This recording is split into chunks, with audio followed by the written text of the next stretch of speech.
morning, Texans. We have an update on how you can get your COVID vaccine. And we get to meet some furry friends. All this and more coming up on Nhstv Live.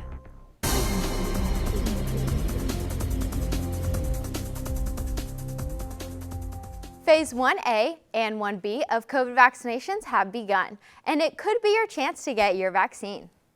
Luckily, a mega vaccination site has opened in Dallas Fair Park.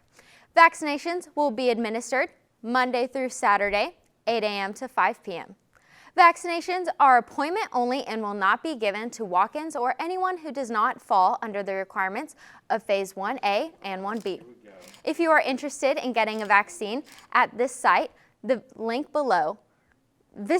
below. Stay safe, Texans.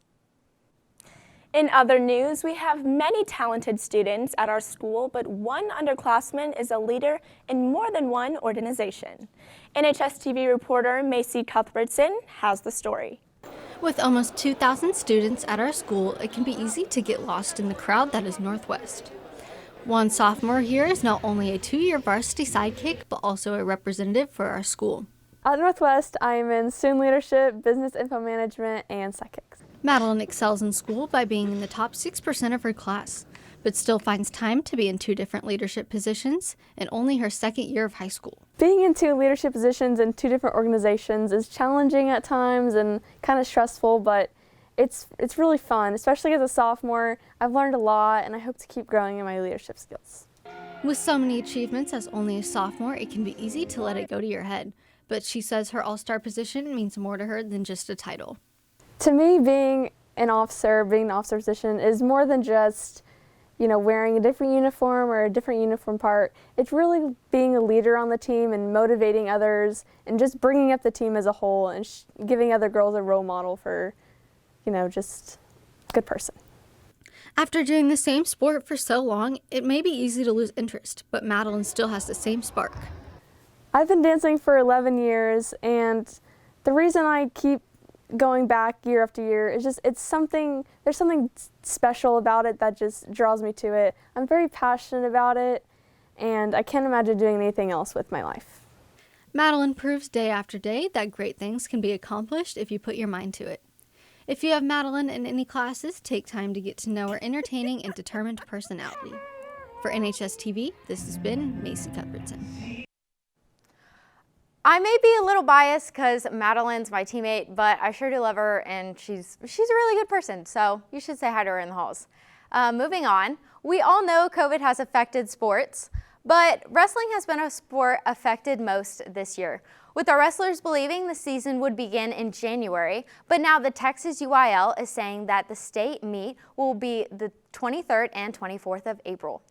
The wrestling team has still been practicing every Tuesday, Wednesday, and Thursday, preparing for the season to eventually come. So Texans, be ready to come watch our wrestlers when their season finally begins March 1st. Speaking of showing your support, we have Blake in studio to give us a sports update. Thanks, Emma. We have some upcoming basketball games. Boys basketball plays tonight against Den Ryan away at 6:30. Girls basketball also plays tonight against Den Ryan at home at 7. Moving on to college football, the undefeated 7-0 Ohio State Buckeyes faced off against the 12-0 undefeated Alabama Crimson Tide. It was a college football playoff championship, and it was a very interesting game to watch. The game started off fairly evenly, with both Alabama and Ohio scoring once in the first quarter. In the second quarter, Alabama began to gain a lead over Ohio State, going into half with a score of 35-17. Ohio State's quarterback Justin Fields did not perform as well as some hoped and speculated. He would, in the first half, only pass for 90 yards and 6 for 15.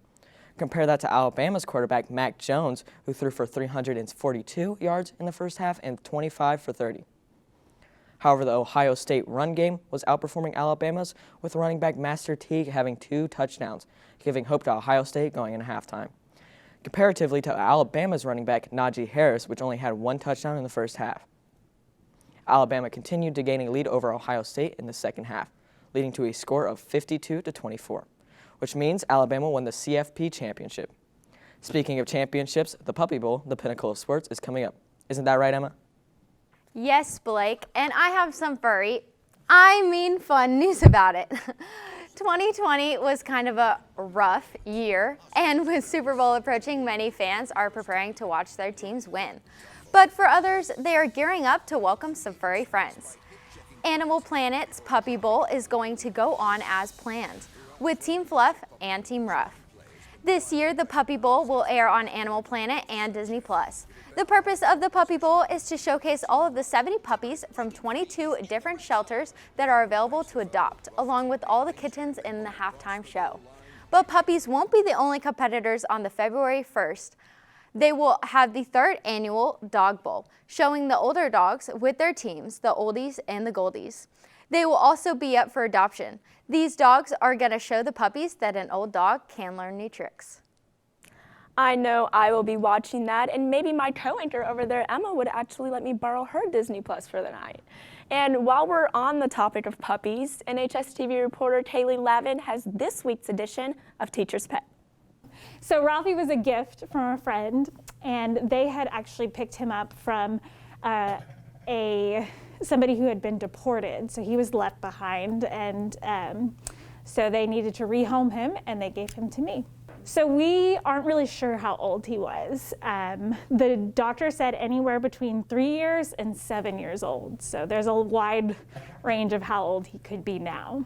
So Cooper was born like 2 weeks after the pandemic started. When Cooper came home from the hospital, he would cry, as babies do, and Ralphie would get so concerned. He would come and take a look at him and make sure he's okay, and Ralphie will start to whine when Cooper's crying. So he's just really concerned, and he makes sure that we take really good care of Cooper. Ralphie was immediately just drawn to him, and he didn't have any sort of I think he understood that this is what was in my belly is now here. He's also a stage dog. So he's been in 3 shows. He was first in Anything Goes at Crowley High School. He's a really sweet puppy. He wants belly scratches all the time. He'll even be sitting up, and then he'll lean backwards just so that you'll scratch his belly. He's just really sweet. He's very chill, very calm. Growing up, I used to have a bunch of really active dogs, and he's not one of those. So I really enjoy just cuddling him, and he loves all the pets he can get.